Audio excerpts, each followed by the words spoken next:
Hi friends, welcome to my channel. ಊಹಿಸದ twist ಕೊಟ್ಟ ಕರ್ನಾ ಕಥೆಯನ್ನು ಈ ವಿಡಿಯೋನಲ್ಲಿ ನೋಡೋಣ. ಅದಕ್ಕೂ ಮುಂಚೆ ಚಾನಲ್ನ ಸಬ್ಸ್ಕ್ರೈಬ್ ಮಾಡಿಕೊಂಡು ವಿಡಿಯೋನ ನೋಡಿ. ದಯವಿಟ್ಟು ಸಬ್ಸ್ಕ್ರೈಬ್ ಮಾಡಿಕೊಂಡು ನನ್ನ ಚಾನಲ್ಗೆ ಸಪೋರ್ಟ್ ಮಾಡಿ. ಅತ್ತ ಕರ್ಣನ ರಹಸ್ಯ ಅಪ್ಪನಿಗೆ ಗೊತ್ತಾಗಿ ಹೋಯಿತು.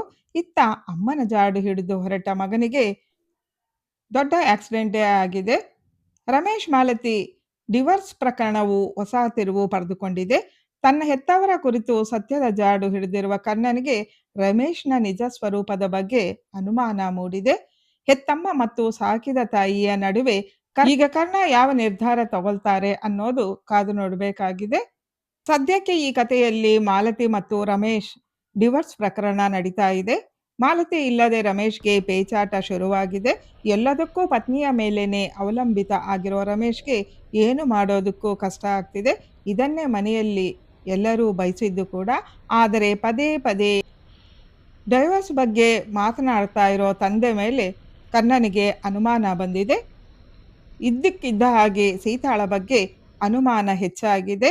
ಸೀತಾಳ ಹೆಸರು ಹೇಳುತ್ತಿದ್ದಂತೆ ರಮೇಶ್ನಲ್ಲಿ ಆದ ಬದಲಾವಣೆ ನೋಡಿದ ಕರ್ಣನಿಗೆ ಅಪ್ಪ ಅಮ್ಮನನ್ನ ಡೈವರ್ಸ್ ಕೇಳೋದಕ್ಕೂ ಈ ಸೀತಾಗೂ ಏನಾದರೂ ಲಿಂಕ್ ಇದೆಯಾ ಅಂತ ಸೀತಾನ ಹುಡುಕೊಂಡು ಮಾರಿಗೂಡಿಗೆ ಹೋಗಿದ್ದಾನೆ ಕರ್ಣ.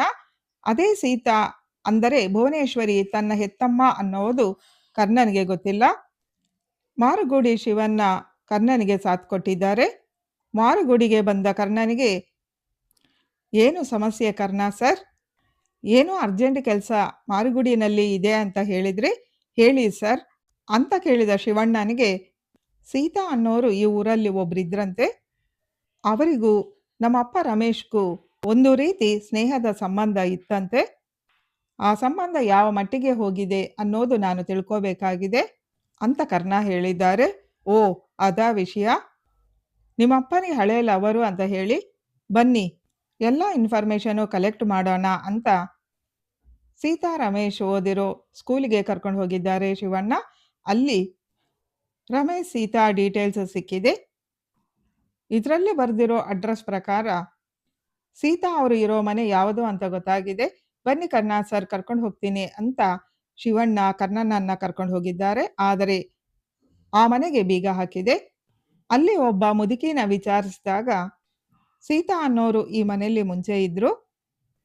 ಆದರೆ ಅಪ್ಪ ಅಮ್ಮನ ಹತ್ರ ಜಗಳ ಮಾಡಿಕೊಂಡು ಊರು ಬಿಟ್ಟು ಹೋದ್ರು. ಆಮೇಲೆ ಊರಿನ ಜನ ಎಲ್ಲ ಸೀತಾ ಸತ್ತು ಹೋದ್ಲು ಅಂತ ಹೇಳ್ತಿದ್ರು. ಆದರೆ ಇತ್ತೀಚೆಗೆ ಒಬ್ಬರು ಸಿಟಿನಲ್ಲಿ ಅವರನ್ನ ನೋಡಿದ್ರಂತೆ. ಅವರು ಬದುಕಿದ್ದಾರೆ ಅನ್ನೋ ಸತ್ಯ ಗೊತ್ತಾಯಿತು ಅಂತ ಅವರು ಹೇಳಿದ್ದು ಕೇಳಿ ಕರ್ಣನಿಗೆ ಶಾಕ್ ಆಗಿದೆ. ಈಗ ಅಸಲಿ ವಿಷಯಗಳು ಅರ್ಥ ಆಗತೊಡಗಿದೆ. ಸಿಟಿಗೆ ಬಂದ ಆ ಸೀತೆಯಿಂದಾನೇ ನಮಗೆ ಇಷ್ಟೊಂದು ತೊಂದರೆಗಳು ಆಗ್ತಿದೆಯಾ? ಅಪ್ಪ ಅವರಿಗಾಗಿ ಅಮ್ಮನಿಗೆ ಡೈವರ್ಸ್ ಕೊಡ್ತಿದ್ದಾರಾ? ಹೌದು, ಅದೇ ನಿಜ ಅಂತ ಕರ್ಣ ಯೋಚನೆ ಮಾಡ್ತಿದ್ದಾರೆ. ಇನ್ನು ಆ ಮುದುಕಿ ಆ ಸೀತೆಗೆ ಒಬ್ಬ ಮಗನಿದ್ದ ಅನ್ನೋ ವಿಷಯನೂ ಹೇಳಿದ್ದಾರೆ. ಕರ್ಣ ಸರ್, ನೀವೇನೂ ಯೋಚನೆ ಮಾಡಬೇಡಿ. ಆ ಸೀತೆ ಯಾರು, ಅವರ ಮಗ ಎಲ್ಲಿದ್ದಾನೆ ಅನ್ನೋ ವಿಷಯಗಳು ನಾನು ಕಲೆಕ್ಟ್ ಮಾಡ್ತೀನಿ. ಚಿಟಿಕೆ ಹೊಡೆಯೋಷ್ಟರಲ್ಲಿ ಅದರ ವಿವರಗಳು ನಿಮಗೆ ಕೊಡ್ತೀನಿ ಅಂತ ಶಿವಣ್ಣ ಹೇಳಿದ್ದಾರೆ. ಅದೇ ಸಮಯಕ್ಕೆ ನಿಧಿ ಕರ್ಣನ್ಗೆ ಕಾಲ್ ಮಾಡಿದ್ದಾರೆ. 1 ನಿಮಿಷ ಬಂದೆ ಅಂತ ಹೇಳಿದ ಕರ್ಣ, ಹಾಯ್ ಲೈಟ್ ಹೌಸ್, ನಿಮ್ಮನ್ನು ತುಂಬ ಮಿಸ್ ಮಾಡಿಕೊಂಡೆ. ಆದರೆ ನಾನು ಇಲ್ಲಿಗೆ ಬಂದಿದ್ದು ಒಳ್ಳೆಯದೇ ಆಯಿತು ಅನಿಸುತ್ತೆ. ಬಂದ ಮೇಲೆ ನಿಮಗೆ ಎಲ್ಲ ವಿಷಯಗಳು ಹೇಳ್ತೀನಿ. ಐ ಲವ್ ಯು ನಿಧಿ ಅಂತ ಫೋನ್ನಲ್ಲಿ ಮಾತಾಡ್ತಾ ರೋಡ್ ಕ್ರಾಸ್ ಮಾಡ್ತಿದ್ದ ಕರ್ಣನಿಗೆ ಲಾರಿ ಸ್ಪೀಡ್ ಆಗಿ ಬಂದು ಡಿಕ್ಕಿ ಹೊಡೆದಿದೆ. ಸಡನ್ ಆಗಿ ಆದ ಆಕ್ಸಿಡೆಂಟಿಗೆ ಕರ್ಣ ಜಂಪ್ ಆಗಿ ರೋಡ್ ಆ ಕಡೆ ಬಿದ್ದಿದ್ದಾರೆ. ಅಬ್ಬಾ ಅಂತ ಕಿರ್ಚಿರೋ ಕರ್ಣನ ಸೌಂಡ್ ಕೇಳಿ, ಕರ್ಣ ಸರ್ ಏನಾಯಿತು ಅಂತ ಗಾಬರಿಯಲ್ಲಿ ಫೋನ್ನಲ್ಲಿ ನಿಧಿ ಕೇಳ್ತಿದ್ದಾಳೆ. ಆದರೆ ರಕ್ತದ ಮಡುಗುನಲ್ಲಿ ಪ್ರಜ್ಞೆ ತಪ್ಪಿ ಬಿದ್ದಿದ್ದಾರೆ ಕರ್ಣ. ಸ್ವಂತ ಮಗನಿಗೆ ಅಪಘಾತ ಮಾಡಿಸಿದ್ದಾರೆ ರಮೇಶ್. ಕರ್ಣನ ಫಾಲೋ ಮಾಡಿಕೊಂಡು ಬಂದ ರಮೇಶ್ ಆಕ್ಸಿಡೆಂಟ್ ಮಾಡಿಸಿ ಕೆಳಗಡೆ ಬಿದ್ದ ಕರ್ಣನ ನೋಡ್ತಾ, ಕೊನೆ ಬಾರಿ ನಿನ್ನನ್ನ ನಾಯಿ ಅಂತ ಕರಿಬೇಕು ಅನಿಸ್ತಾ ಇದೆ. ಏ ನಾಯಿ, ಗುಡ್ ಬೈ, ಇನ್ಮುಂದೆ ನಾನು ನೆಮ್ಮದಿಯಿಂದ ಇರ್ಬೋದು ಅಂತ ಹೇಳಿ ಜೋರಾಗಿ ನಕ್ಕಿ ಅಲ್ಲಿ ಬಿದ್ದ ಕರ್ಣನ ಫೋನ್ ತಗೊಂಡು ಕಾರಲ್ಲಿ ಕೂತಿದ್ದಾನೆ. ಅದೇ ಸಮಯಕ್ಕೆ ಶಿವಣ್ಣ ಕಾಲ್ ಮಾಡಿ, ಕರ್ಣ ಸರ್, ನಾವು ಹುಡುಕ್ತಿದ್ದ ಸೀತಾ ಯಾರು, ಅವ್ರ ಮಗ ಯಾರು ಅನ್ನೋ ಸತ್ಯ ಗೊತ್ತಾಗಿದೆ. ನೀವು ಬೇಗ ಬನ್ನಿ ಅಂತ ಹೇಳಿ ಫೋನ್ ಕಟ್ ಮಾಡಿದ್ದಾರೆ. ಏನು? ಸತ್ತ ಹೋಗಿರೋ ಸೀತಾ ಬಗ್ಗೆ ಶಿವಣ್ಣನಿಗೆ ಗೊತ್ತಾಗಿದೆಯಾ? ಸರಿ, ಅದು ಏನು ವಿಷಯ ಅಂತ ನಾನೇ ಹೋಗಿ ತಿಳ್ಕೊಂತೀನಿ ಅಂತ ಅಂದ್ಕೊಂಡ ರಮೇಶ್ ಶಿವಣ್ಣನ ಹತ್ರ ಬಂದು, ಕರ್ಣ ಅರ್ಜೆಂಟ್ ಕೆಲಸ ಇದೆ ಅಂತ ಹೋದ. ಅದೇನೋ ಫೋನಲ್ಲಿ ಹೇಳ್ತಿದ್ರಿ? ಸೀತಾ ಅವ್ರ ಮಗ ಯಾರು ಅಂತ ಗೊತ್ತಾಯ್ತು ಅಂತ. ಅದು ಏನು ವಿಷಯ ಅಂತ ಕೇಳಿರೋ ರಮೇಶ್‌ಗೆ, ಸರ್ ನೋಡಿ ಸರ್, ಸೀತಾ ಅವ್ರ ಮಗ ಇರೋ ಫೋಟೋ. ಸೀತಾ ಅವರ ಮಗ ಬೇರೆ ಯಾರೂ ಅಲ್ಲ ಸರ್, ಕರ್ಣನೇ. ಕರ್ಣ ಅವರ ಅಮ್ಮನೇ ಸೀತಾ.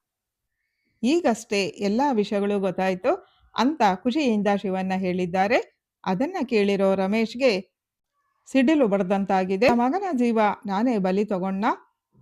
ಮಗ ಅಂತ ಗೊತ್ತಿಲ್ಲದೆ ಹೆತ್ತ ಮಗನಿಗೆ ಚಿತ್ರಹಿಂಸೆ ಕೊಟ್ಟೆ.